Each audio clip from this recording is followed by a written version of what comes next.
చందమామ కథ పద్మావతి పరిణయం. పంచపాండవుల సంతతివాడైన వత్సదేశపు రాజు ఉదయనుడు తన మంత్రి అయిన యోగంధరాయనుడి సహాయంతో ఉజ్జయిని రాజకుమార్తె వాసవదత్తాదేవిని పెళ్లి చేసుకున్నాడు. వాసవదత్త అపురూప లావణ్యవతి.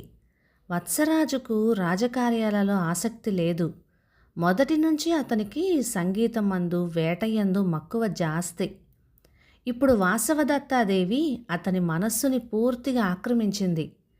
అందుచేత రాజు రాజ్యభారమంతా మంత్రి అయిన యోగంధరాయనుడిపైన, సేనాపతి అయిన రమన్వంతుడిపైన వేసి వాసవదత్తాదేవిని వెంటపుచ్చుకొని వేటలోనూ విలాసాలలోనూ మునిగి తేలసాగాడు. ఒకప్పుడు చంద్రవంశపు రాజులు హస్తినాపురం రాజధానిగా పెట్టుకొని భారతదేశం అంతా ఏలారు. కానీ ఉదయనుడి కాలానికి సామ్రాజ్యం అంతా పోయి వత్సదేశం మాత్రమే మిగిలింది. రాజును భోగలాలసత నుంచి మరల్చలేకపోయినట్లయితే ఈ ఉన్నది కూడా ఊడిపోతుందని యోగంధరాయనుడు భయపడ్డాడు. ఆయన ఒక రాత్రి రమన్వంతుణ్ణి తన ఇంటికి భోజనానికని పిలిచి కర్తవ్యం గురించి చర్చించాడు. యోగంధరాయనుడు అంతకు పూర్వమే ఒక ఆలోచన చేశాడు. అదేమంటే, ఉదయనుడి శత్రువర్గానికి చెందిన వారిలో ఒకడు మగధరాజు ప్రద్యోతుడు. మగధరాజ్యం వత్సరాజ్యాన్ని ఆనుకునే ఉంది.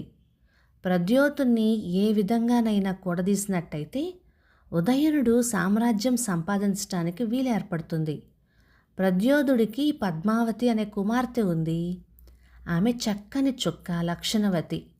ఆమెను ఎలాగైనా ఉదయనుడికి వివాహం చేసినట్లయితే పని సాగిపోతుందని యోగంధరాయనుడు ఆలోచించాడు. మీ కుమార్తెను మా రాజుకిచ్చి చెయ్యండి అని యోగంధరాయనుడు మగధరాజుకి కబురు పంపాడు. కానీ మగధరాజు ఒప్పుకోలేదు. వాసవదత్తాదేవి తప్ప మరే చింత లేని ఉదయనుడికి నా కుమార్తెను ఎలా వివాహం చేయను అని ఆయన ఎదురు ప్రశ్న వేశాడు. వాసవదత్త తన చెంత ఉండగా ఉదయనుడు మరొకతను పెళ్ళాడాడు. అతడికి రాజ్యలాభం కలగాలంటే ఉదయనుడి నుండి వాసవదత్తను వేరు చేసి తీరాలి.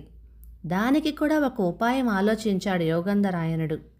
రాజు దూరంగా ఉన్న సమయంలో వాసవదత్త చనిపోయినట్టుగా సాక్ష్యం సృష్టించి ఉదయుణ్ణి పద్మావతితో వివాహానికి ఒప్పించాలి. వివాహం అయ్యేదాకా వాసవదత్తను ఎక్కడైనా దాచి ఉంచాలి. ఈ ఉపాయం విని రమన్వంతుడు నివ్వెరపోయాడు. వాసవదత్త చనిపోయిందంటే ఉదయనుడు మతిభ్రష్టుడు కావచ్చును, మరణించవచ్చును కూడా. పైగా ఈ ఆలోచనకు వాసవదత్తాదేవి అంగీకరించాలి. ఆమె అన్నగారైన గోపాలకుడికి కూడా నిజం తెలిపి ఉంచటం మంచిది అని సలహా ఇచ్చాడు రమన్వంతుడు. ఎవ్వరికీ ఏ ఆపద రాకుండానే గ్రంథం నడిపిస్తానని అభయమిచ్చి యోగంధరాయనుడు ఉపక్రమించాడు. గోపాలకుణ్ణి పిలిపించి అతనితో రహస్యంగా అంతా చెప్పి ముందుగానే ఒప్పించాడు. మర్నాడు యోగంధరాయనుడు ఉదయనుడి వద్దకు పోయి, దేవా, మనం లావానకం పోదాము. అది మన రాజ్యానికి పొలిమేర. చాలా సుందరమైన ప్రదేశం. అద్భుతమైన వేటభూములున్నాయి. అదీకాక అక్కడి ప్రజలను మగధరాజు పీడిస్తున్నాడుట. వెళ్ళి విచారించటం మన ధర్మం అన్నాడు. ఉదయనుడు వాసవదత్తతోనూ గోపాలకుడితోనూ పరివారంతోనూ లావానకానికి బయలుదేరాడు. యోగంధరాయనుడు, వసంతకుడు మొదలైన వారు కూడా వెంట వెళ్ళారు. అక్కడికి పోయినది మొదలు ఉదయనుడు వేట పిచ్చిలో పడిపోయాడు. ఒకనాడు రాజు చాలా దూరాన గల వేటభూమికి వెళ్ళి ఉన్న సమయంలో యోగంధరాయనుడు వాసవదత్త వద్దకు వెళ్ళి తన పన్నాగం ఆమెకు వెల్లడించాడు. తాను చనిపోయినట్టుగా నటించి రాజుకి బాధ కలిగించటము, కొంతకాలం వియోగం అనుభవించటము వాసవదత్తకు దుర్భరంగా తోచింది. అయినప్పటికీ యోగంధరాయనుడిపై గల గురుభావం చేత తన భర్తకు సామ్రాజ్య ప్రాప్తి కలుగుతుంది అనే నమ్మకం చేత వాసవదత్త యోగంధరాయనుడు చెప్పిందని ఒప్పుకుంది. యోగంధరాయనుడు వాసవదత్త చేత బ్రాహ్మణ స్త్రీ వేషం ధరింపచేశాడు. వాసంతకుణ్ణి ఒంటికన్ను గల బ్రహ్మచారిగా తయారు చేశాడు. తానొక ముసలి బ్రాహ్మణ రూపంలో ధరించాడు. ముగ్గురు బయలుదేరి పొలిమేర దాటి మగధకు ప్రయాణమయ్యారు. వారు వెళ్ళగానే రుమన్వంతుడు వాసవదత్త ఉండే ఇంటికి నిప్పు పెట్టాడు. నలుగురు చేరేసరికి ఇల్లు పూర్తిగా కాలిపోతుంది. వాసవదత్తాదేవి వసంతకుడు అందులో కాలిపోయారని రుమన్వంతుడు దుఃఖంతో చెప్పాడు. అందరూ శోకాలు పెట్టారు. ఆ రోజుకి వేట ముగించుకొని బసకు వస్తూనే ఉదయనుడు ఈ దుర్వార్త విని స్పృహ తప్పి పడిపోయాడు. తిరిగి స్మారకం వచ్చాక ఉదయనుడు తన ప్రియ భార్య కోసం ఎంతగా దుఃఖించి ఉంటాడో తెలియదు కానీ వాసవదత్త సోదరుడైన గోపాలకుడు తన చెల్లెలి మరణ వార్తకు కొద్దిపాటి విచారమే కనబరచటం చేత ఉదయనుడు తన దుఃఖాన్ని అణుచుకోవలసిన వాడయ్యాడు. ఈలోపుగా మారువేషాలలో ఉన్న యోగంధరాయనుడు వాసవదత్త వసంతకుడు రాజోద్యానవనం చేరి అక్కడ ఉన్న రాజకుమారి పద్మావతిని కలుసుకున్నారు. ఆమెతో యోగంధరాయనుడు ఈ విధంగా చెప్పాడు. అమ్మా, ఈమె నా కుమార్తె అవంతిక. దీని భర్త దురలవాట్లకు లోనై దీనిని విడిచిపెట్టి దేశాల మీద పడిపోయాడమ్మా. నేను వాణ్ణి వెతికి తెచ్చేదాకా దీనిని నీ వద్ద ఉంచుకొని పుణ్యం కట్టుకో. నా కుమారుడు కూడా దీని వద్దనే ఉంటాడు తోడుగా అన్నాడు. అసలే దుఃఖతురాలుగా ఉన్న వాసవదత్తను ఆమె సౌందర్యాన్ని చూడగానే పద్మావతి హృదయం కరిగిపోయింది. ఆమెను తన వద్ద ఉంచుకొనటానికి పద్మావతి ఒప్పుకుంది. కార్యం సానుకూలమై యోగంధరాయనుడు వెళ్ళిపోయాడు. వాసవదత్త వసంతకుడితో పాటు పద్మావతి వెంట అంతఃపురానికి వెళ్ళింది. ఆమె మనస్సు అప్పుడే తన భర్త కోసం తపించసాగింది. కానీ ఆమె అంతఃపురంలో సీతాదేవి చిత్తరువు చూసి ఆ మహాతల్లి వియోగం ముందు నాదెంత అని మనసును నిగ్రహించుకుంది. కొద్ది రోజులు గడిచాక యోగంధరాయనుడు మగధరాజుకి కబురు చేశాడు. లావానకమందు వాసవదత్తాదేవిని పోగొట్టుకున్నది మొదలు మా రాజు శోక సముద్రంలో మునిగి ఉన్నాడు. ఆయన శోకాన్ని తగ్గించగలదు గనక మీ కుమార్తెను పద్మావతీదేవిని మా రాజుకిచ్చి పాణిగ్రహణం చెయ్యండి అని. ఈసారి మగధరాజు అంగీకరించాడు. ఉదయనుడు తన అల్లుడవుతాడు గదా అని గర్వించాడు కూడా. వారం రోజుల్లో శుభముహూర్తం ఏర్పాటు చేశాడు. ఈ వార్త వినగానే పద్మావతి ఆనందానికి వాసవదత్త దుఃఖానికి మేరలేకుండా పోయింది. దేవి, విచారించకు. ఈ వివాహంతో శత్రువు మిత్రుడవుతున్నాడు. ఇక మహారాజు మాట అంటావా? నీపై ఆయన ప్రేమ ఎన్నటికీ మారదు అని వసంతకుడు వాసవిదత్తను ఓరడించాడు.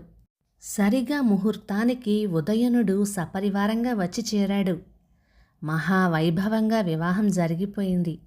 అగ్ని సాక్షిగా ఉదయనుడు పద్మావతిని వివాహమాడే సమయంలోనే యోగంధరాయనుడు మగధరాజు చేత వత్సదేశపు రాజుకి శాశ్వత మైత్రి ప్రమాణం కూడా చేయించాడు. రాజగృహమంతా కలకలలాడుతూ సందడిగా వైభవంగా ఆనంద సముద్రంలో తేలి ఆడుతూ ఉంటే వాసవదత్తాదేవి ఏమోలో దాగి ఉండి వివాహం నిర్విఘ్నంగా కొనసాగనిచ్చింది. పెళ్లి పూర్తి కాగానే ఉదయనుడు తన నూతన వధువుతో లావానకానికి తిరిగి వచ్చేశాడు. పద్మావతి పరివారంతో పాటు అందరికీ వెనకగా వాసవదత్త కూడా వచ్చేసింది. వత్సరాజైన ఉదయనుడు పద్మావతిని పెళ్ళాడాడే గాని అతను వాసవదత్తను ఒక్క క్షణమైనా మరవలేదు. భర్త యొక్క మనస్థితి ఊహించినదై వాసవదత్త పద్మావతికి తనలాగే పూలు మిడిచి తిలకం దిద్ది భర్త వద్దకు పంపింది. తాను తన అన్నగారైన గోపాలకుడి నుండే విడిదికి పోయింది. అన్నా చెల్లెలు ఒకరినొకరు కౌగిలించుకుని దుఃఖించారు. ఆ సమయంలో అక్కడికి వచ్చిన యోగంధరాయనుడు రమన్వంతులు వాళ్ళందరి కళ్ళు కూడా చెమ్మగిల్లాయి. ఇక్కడ రాజు శయన మందిరంలో తన కొత్త భార్య ధరించిన పూలు తిలకము చూసి నివ్వెరపోయాడు. నీకు అలంకరణ ఎవరు చేశారు అని ప్రశ్నించాడు ఉదయనుడు. పద్మావతి ఆశ్చర్యపడుతూ జరిగిన సంగతంతా వివరించింది. ఒక వృద్ధ బ్రాహ్మణుడు అవంతిక అనే కుమార్తెను నా వద్ద రక్షణకు ఉంచాడు. ఆమె చాలా నేర్పుగలది. ఆమె స్వయంగా ఇవాళ నాకు అలంకరణ చేసింది అన్నది. ఆమె ఎక్కడున్నది అని అన్నాడు రాజు. పద్మావతి తన చెలికత్తెలను పిలిచి అవంతికను పంపమనేసరికి ఆమె ఇక్కడ లేదమ్మా, గోపాలక మహారాజు గారి విడిదికి వెళ్ళింది అన్నారు చెలికత్తెలు. అక్కడికెందుకు వెళ్ళింది? వెళ్ళి వేగిరం నేను రమ్మన్నానని పిలుచుకొని రండి అని ఆజ్ఞాపించింది పద్మావతి. ఈ అవంతిక గోపాలకుడి విడిదికి వెళ్ళిందనేసరికి ఉదయనుడికి సందేహం మరింత ఎక్కువైంది. అతను గోపాలకుడి ఇంటికి వెళ్ళి వాసవదత్తను చూశాడు. అతని ఆనందానికి అంతులేదు. యోగంధరాయణుడు రాజుకి క్షమాపణ చెప్పుకుంటూ, దేవా, ఇదంతా నా కల్పనే. మీకు సామ్రాజ్యం సంపాదించి పెట్టాలనే ఉద్దేశంతో మగధ రాజ్యంతో సఖ్యం కలపటానికి ఈ వివాహం జరిపించాను అన్నాడు. అలా అనకండి. నేను రాజ్యభారాన్ని తోసుకు తిరిగినప్పటికీ దానివల్ల నష్టం కలగకుండా నన్ను మీరు కనిపెట్టి ఉన్నందుకు కృతజ్ఞుణ్ణి అన్నాడు వత్సరాజు. వాసవదత్త దొరికిన తర్వాత వత్సరాజు ఉదయనుడికి పద్మావతీ దేవి యొక్క ఔదార్యం అర్థమైంది. అతను ఇద్దరు భార్యలను సమానంగా ప్రేమిస్తూ మితిలేని ఆనందాన్ని పొందాడు. కథ సమాప్తం. ఇక ఈ కథ 1955 జనవరి నెల చందమామలో వచ్చింది. రచయిత ఎస్ సీతారామారావు గారు. కథ వరకు బాగుంది, కానీ పద్మావతీ దేవికి నిజాన్ని దాచిపెట్టి చేయటం వల్ల ఆమెకు అన్యాయం జరిగిందని నేను అనుకుంటున్నాను. వాసవదత్త చేసిన త్యాగం కూడా బాగుంది. మీరేమంటారు? యోగంధరాయణుడు చేసిన పని కరెక్టేనా?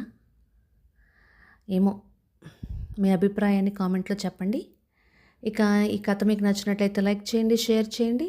ఇలాంటి మంచి తెలుగు కథల కోసం మన ఛానల్ని సబ్స్క్రైబ్ చేయండి. Thank you.